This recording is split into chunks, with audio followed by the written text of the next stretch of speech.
আসসালামু আলাইকুম।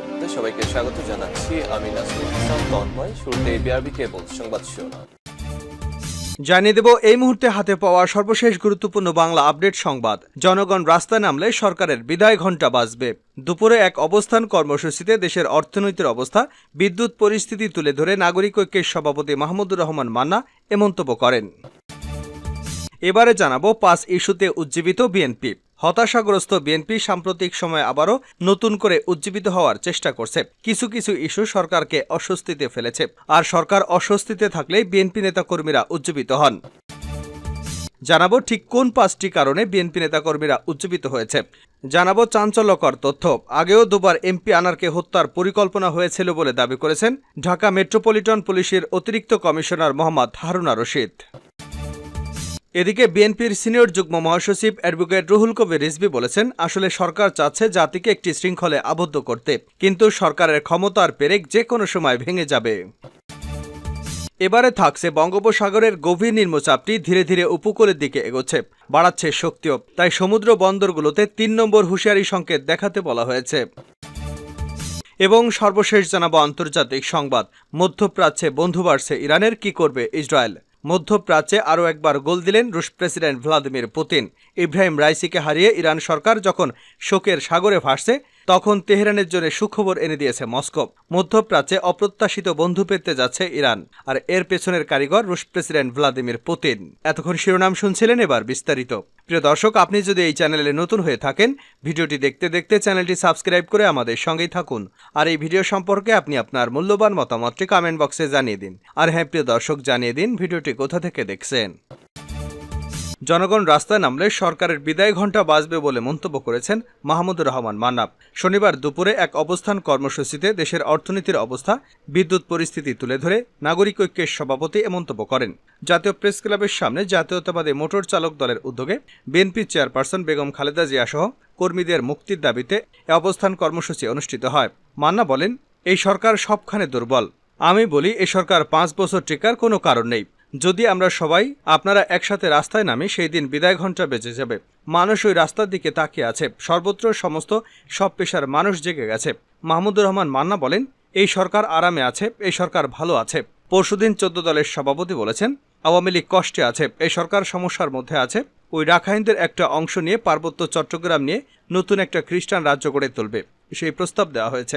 আমি প্রথমে বলতে চাই, আমার দেশের মাটি কেউ নিয়ে আর একটা রাষ্ট্র বানাতে চায়, এরকম কথা যেই বলুক আমরা তার বিরুদ্ধে আছি। তার কাছে প্রস্তাবটা কে দিয়েছে? তিনি আরও বলেন, আরও নিষেধাজ্ঞা আসছে, সরকার সমস্যা আছে। সেনাবাহিনীর প্রধানের নামে আমেরিকা নিষেধাজ্ঞা দিয়েছে। কি কারণে নিষেধাজ্ঞা দিয়েছে? সরাসরি বলেছে দুর্নীতির কারণে।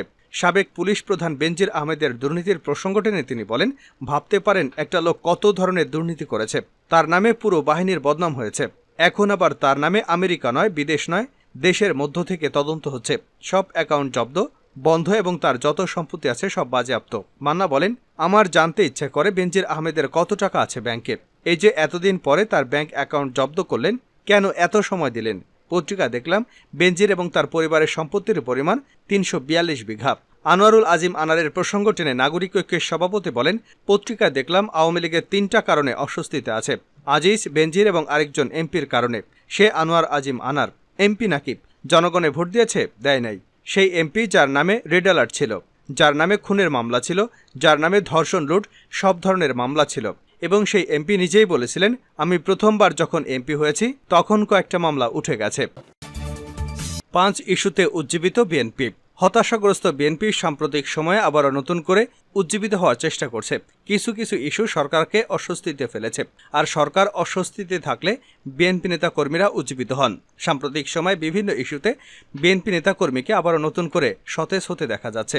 বিএনপি নেতারা অনেকেই মনে করছেন, সরকার যেভাবে ছক সাজিয়েছিল সব ছকই এলোমেলো হয়ে যাচ্ছে, সবকিছু সরকারের নিয়ন্ত্রণে নেই, সময় শুধু অপেক্ষার। আর এ কারণে বিএনপি আবার নতুন করে আন্দোলনের জন্য প্রহর গুনছে, নতুন করে কর্মীদেরকে চাঙ্গা করবার চেষ্টা করছে। যেসব ইস্যুতে বিএনপি এখন উজ্জীবিত হয়েছে তার মধ্যে প্রথমেই রয়েছে অর্থনৈতিক সংকট। দেশের অর্থনৈতিক সংকট ক্রমশ ঘনীভূত হচ্ছে বলে বিএনপি নেতারা মনে করেন। সাম্প্রতিক সময়ে ব্যাংকিং খাতে নাজুক অবস্থা, বৈদেশিক মুদ্রার রিজার্ভ কমে যাওয়া, দ্রব্যমূল্যের ঊর্ধ্বগতি, মূল্যস্ফীতি বেড়ে যাওয়া ইত্যাদি অর্থনৈতিক সংকট সরকারকে বড় ধরনের সমস্যায় ফেলেছে বলেই বিএনপি নেতারা মনে করেন। ফলে মানুষ এখন ক্ষুব্ধ হবে এবং সরকারের ব্যাপারে নেতিবাচক ধারণা গ্রহণ করবে। আন্দোলনে তারা বিএনপির প্রতি সমর্থন দেবে এমন প্রত্যাশা করছেন অনেক বিএনপি নেতারা। দ্বিতীয়ত মার্কিন মনোভাব। কদিন আগেও বিএনপি নেতারা মনে করেছিল মার্কিন যুক্তরাষ্ট্র এখন সরকারের মতো পক্ষে চলে গেছে। নির্বাচনে যে নাটক মার্কিন যুক্তরাষ্ট্র করেছিল তাদের ভাষায় সেটি আওয়ামী লীগকে আরেকবার ক্ষমতায় আনবার জন্য। বিএনপির কোনো কোনো নেতা এমন বলবার চেষ্টা করেছেন যে মার্কিন যুক্তরাষ্ট্র আসলে ভারতের পক্ষেই কাজ করেছিল আওয়ামী লীগকে আবার ক্ষমতায় আনবার জন্য। তবে ইদানিংকালে সরকারের কিছু বক্তব্য এবং মার্কিন যুক্তরাষ্ট্রের কিছু পদক্ষেপের ফলে বিএনপির মধ্যে আবার একটা আশার প্রদীপ দেখা দিয়েছে। বিএনপি নেতারা আজিজ আহমেদের উপর মার্কিন নিষেধাজ্ঞা, প্রধানমন্ত্রীর সাম্প্রতিক মার্কিন বিরোধী বক্তব্যের প্রেক্ষিতে মনে করছে নতুন করে মার্কিন চাপ আসছে এবং এই চাপ সরকারের জন্য সামাল দেওয়া কঠিন হতে পারে বলে তারা মনে করছেন। তৃতীয়ত উপজেলায় ভোটার উপস্থিতি কম থাকা। বিএনপি নেতারা মনে করছেন উপজেলা নির্বাচনে ভোটার উপস্থিতি কম থাকাটা বিএনপির জন্য একটি নৈতিক বিজয়। বিএনপির একজন নেতা দাবি করেছেন তারা জনগণের ভোট বর্জনের যে আহ্বান জানিয়েছেন, জনগণ ভোট বর্জন করেছে, আর এই ভোট বর্জনের ফলে ভোটারের উপস্থিতি কম ছিল।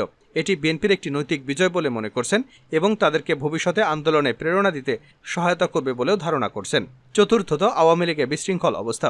জাতীয় সংসদ নির্বাচন এবং তারপরে উপজেলা নির্বাচন সবকিছু মিলিয়ে আওয়ামী লীগের ভেতরে অভ্যন্তরীণ কোন্দল, বিশৃঙ্খলা চরম আকার ধারণ করেছে।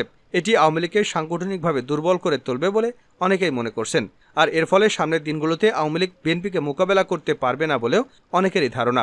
আর এ কারণে বিএনপি নেতাকর্মীরা এখন নতুন করে উজ্জীবিত হচ্ছে বলে জানা যাচ্ছে। পঞ্চম নম্বরে রয়েছে ভারতের নির্বাচন। ভারতের নির্বাচনে যদি শেষ পর্যন্ত বিজেপির বিপর্যয় বা বিজেপি কোণঠাসা হয়ে যায় তাহলে আওয়ামী লীগ দুর্বল হয়ে যাবে এমনটি মনে করেন বিএনপির অনেক নেতাই। বিশেষ করে অরবিন্দ কেজরিওয়ালের বক্তব্যের পর বিএনপির মধ্যে এক ধরনের চাঞ্চল্য তৈরি হয়েছে, আর এই 5 ইস্যুতেই বিএনপিকে আবার নতুন করে উজ্জীবিত দেখা যাচ্ছে। আগেও দুবার এমপি আনারকে হত্যার পরিকল্পনা করা হয়েছিল। ঝিনাইদহ 4 আসনের সংসদ সদস্য আনোয়ারুল আজিম আনারকে এর আগেও দুবার হত্যার চেষ্টা করা হয়েছিল বলে জানিয়েছেন ঢাকা মেট্রোপলিটন পুলিশের অতিরিক্ত কমিশনার মোহাম্মদ হারুনা রশিদ। তৃতীয়বারের চেষ্টায় সফল হয়েছে হত্যাকারীরা। তিনি বলেন, গত জানুয়ারি মাসেও কলকাতায় একবার হত্যার পরিকল্পনা সাজায় হত্যাকাণ্ডের মাস্টারমাইন্ড আখতারুজ্জামান শাহিন এবং আমানুল্লাহ ওরফে শিমুল ভুইয়া, কিন্তু বারবার তাদের পাতানো ফাঁদে পা না দেওয়ায় বেঁচে গিয়েছিলেন সংসদ সদস্য আনার।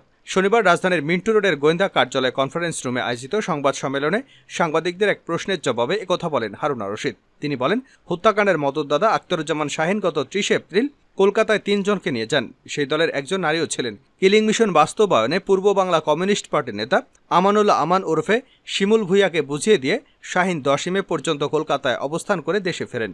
গ্রেপ্তার আসামিদের কাছ থেকে আমরা কিছু চাঞ্চল্যকর তথ্য পেয়েছি। যেহেতু ভারতীয় পুলিশ আমাদের এখানে কাজ করছে, তাদের কাজ শেষ হলে আমরা কলকাতায় চলে যাব। কী কারণে এমপিকে হত্যা করা হয়েছে এমন প্রশ্নের জবাবে হারুনা রশিদ বলেন, এই হত্যার পেছনে অনেকগুলো কারণ থাকতে পারে। কী কারণে হত্যা করা হয়েছে সেটি এখনও নিশ্চিত হওয়া যায়নি। হত্যার মূল কারণ তদন্ত শেষে বলা যাবে। অতিরিক্ত কমিশনার আরও বলেন, আগেও সংসদ সদস্য আনোয়ারকে হত্যা চেষ্টা করা হয়েছিল। সর্বশেষ বাংলাদেশের দ্বাদশ জাতীয় সংসদ নির্বাচনের আগে তাকে হত্যা চেষ্টা করা হয়েছিল, তখন তারা ব্যর্থ হয়েছে। দ্বিতীয়বার চলতি বছরের জানুয়ারি মাসে 17 থেকে 18 তারিখ পর্যন্ত আনোয়ারুল কলকাতায় অবস্থান করেন। সেই সময় পরিকল্পনাকারীরা তাকে হত্যার উদ্দেশ্যে কলকাতায় যায়, কিন্তু হোটেলে থাকার কারণে সে চেষ্টাও ব্যর্থ হয়। তৃতীয় দফায় তারা আনারকে হত্যা করতে সফল হয়েছে। ডিবি প্রধান আরও বলেন, হত্যার আগে তাদের পরিকল্পনা ছিল সংসদ সদস্য আনোয়ারুলকে জিম্মি করে ব্ল্যাকমেইল করা, তারপর তার আপত্তিকর ছবি তুলে 2 দিন ব্ল্যাকমেইল করে হুন্ডির মাধ্যমে এবং কলকাতায় থাকা তার বন্ধুদের কাছ থেকে তার মাধ্যমে মোটা অঙ্কের টাকা আদায় করা। কিন্তু আনার কলকাতায় ভাড়া করা ওই ফ্ল্যাটে যাওয়ার পরে তার মুখে চেতনানাশক ব্যবহার করায় তিনি জ্ঞান হারান। অজ্ঞান অবস্থায় আনারের আপত্তিকর ছবি তোলা হয়। হত্যাকারীদের মূল টার্গেট ছিল আনারকে হত্যা করা। এর আগে তার কাছ থেকে অর্থ আদায় করতে চেয়েছিল। তিনি বলেন, সংসদ সদস্য আনার হত্যার ঘটনার তদন্তে ভারতীয় পুলিশের একটি দল ঢাকায় কাজ করছে।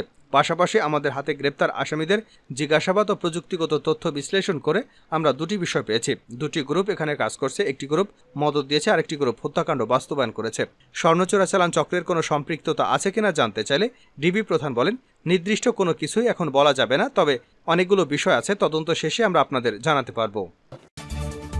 সরকারের ক্ষমতার পেরেক যে কোনো সময় ভেঙে যাবে রিজভী। বিএনপির সিনিয়র যুগ্ম মহাসচিব রুহুল কবির রিজভী বলেছেন, আসলে সরকার চাচ্ছে জাতিকে একটি শৃঙ্খলে আবদ্ধ করতে, কিন্তু সরকারের ক্ষমতার শেষ পেরেক যে কোনো সময় ভেঙে যাবে। শনিবার দুপুরে রাজধানীর জাতীয় প্রেস ক্লাবে আব্দুস সালাম মিলনায়তনে এক আলোচনা সভায় প্রধান অতিথির বক্তব্যে তিনি এসব কথা বলেন। লুটপাট, অব্যবস্থাপনা, সঠিক পরিকল্পনার অভাবে যাত্রাপথে দুর্ঘটনায় মৃত্যুর ভয়াবহতা এবং জনদুর্ভোগ শীর্ষক এসবার আয়োজন করে association of engineers at Dhaka centre. অনুষ্ঠানের মূল প্রবন্ধ উপস্থাপন করেন অ্যাপ। রুহুল কবির রিজভী বলেন, আজকে দেশের নাগরিকদের সব অধিকার হরণ করা হয়েছে। মানুষ যেন একটি বেড়ার মধ্যে বাস করছে, তাদের নিঃশ্বাস নেবার সুযোগ নেই। আমাদের উচিত জনগণের কাছে যাওয়া। তিনি বলেন, বর্তমান সরকার উন্নয়নের নামে ফাঁকা আওয়াজ দিচ্ছে। যমুনা সেতুতে রেললাইন থাকা সত্ত্বেও আরেকটি রেল সেতু করার সমালোচনা করেন রিজভী। তিনি বলেন, অথচ সিগন্যাল সিস্টেম উন্নত করা এবং ডাবল লাইন করলে কিন্তু যানজট এবং জনগণের ভোগান্তি হতো না। রিজভী বলেন, কলকাতায় নিহত আওয়ামী লীগের এমপি আনোয়ারুল আজিম আনার তো এই এলাকার মাফিয়া হিসেবে পরিচিত। তাকে ওবায়দুল কাদেরের মতো ব্যক্তিরা প্রশ্রয় দেন বলেই তিনি নিজ এলাকায় এমপি প্রার্থী হিসেবে নিজেদের ঘোষণা করতে পারেন। আজকে ওই এমপির দেহ টুকরো টুকরো করে কেটে ফেলা হয়েছে বিভিন্ন খালে বিলে। রিজভী আরও বলেন, আজকে বাংলাদেশের নিরাপত্তা ভেঙে তছনছ হয়ে গেছে। একজন মাফিয়াকে স্যার বলছেন দেশের সবচেয়ে প্রতিযোগিতামূলক পরীক্ষায় উত্তীর্ণ মেধাবীরা। শেখ হাসিনাকে একচিটিয়াভাবে ক্ষমতায় থাকার জন্য কাজ করেছেন সাবেক সেনাপ্রধান জেনারেল আজিজ। তিনি 2018 সালের মিডনাইট নির্বাচনের আর্কিটেকচার। বিএনপির সিনিয়র যুগ্ম মহাসচিব বলেন, আজকে প্রধানমন্ত্রী বলেন তিনি বঙ্গোপসাগরে ঘাঁটি করতে দেননি বলে ষড়যন্ত্র করছে। আপনি যাদের বলছেন তারা তো বাংলাদেশে অবাধ এবং সুষ্ঠু নির্বাচন চাচ্ছে।